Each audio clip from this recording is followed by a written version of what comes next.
My husband had a work trip far away in Texas, like I don't remember where, but so we decided to drive it as a road trip as a family and kind of make it a vacation.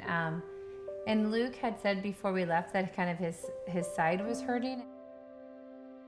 We were in Michigan and I thought that I had the flu because I started throwing up and I had a fever. So we went to the doctor after a few days. Well, maybe he's starting to feel a little bit better because it was just his right side that was hurting.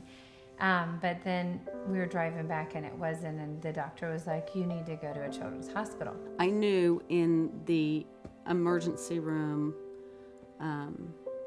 some of the stuff they were doing and some of the tests they were doing would be indicative. So I was hoping it was going to be other things, but I think deep in my heart I knew what was coming. Luke was laying in his bed with me watching TV with him, and this large group of doctors come into the room with computers and all that other stuff, and I was just, caught way off guard as to what was coming next. And then she told me as I was getting closer that they were on the hematology floor, and I wondered why hematology floor, and that was the first thing when I got kind of scared. At one point, one of the surgeons actually had to tap me on the shoulder and said, "Sir, I don't want you to misunderstand. When we say tumor, it's cancer." And I mean, at that point, my stomach just dropped, and I don't even know if I heard a lot of the remaining conversation. I will always remember is sitting next to Gracie and holding her hand, and she looked at me and asked, 11 years old, asking me if she was going to die, and that will stick with me forever. His largest tumor was wrapped around his spine, and he started to lose feeling and movement in his legs. So in the middle of the night, the same night we got the diagnosis, they rush him into the ER and do a laminectomy on his back, on his spine. We're signing papers about being in clinical studies, and Gracie's in surgery at the same time that's happening.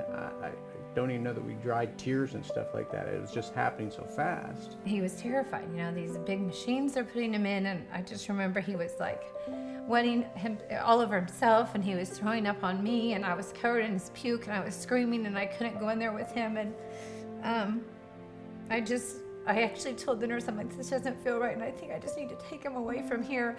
Like, I just wanted to run. Grace really didn't have a break in all this. We were on spring break, had to go to the hospital even on spring break, so not just her birthday and Christmas and stuff, but she just never really got a break. All the nurses and doctors fell in love with him, but there were times when he was feeling pretty crummy, and he was going to let you know. I think he tried to bite one of the nurses one time because she wanted to get him out of bed, and he didn't want to get out of bed. It was the end of 6th grade, so I just didn't go back for 6th grade at all. In 7th grade, I was homeschooled. I didn't really do a good job with that. It was incredibly boring. Cut. We got the email because I just was constantly bugging the oncologist. He's like, you can finally tell your wife, I am saying he is cancer-free. 6 months now without treatment, and we go back every month and have blood tests, and everything's going great. And she started high school. Every child with Burkitt's lymphoma 20 years ago died.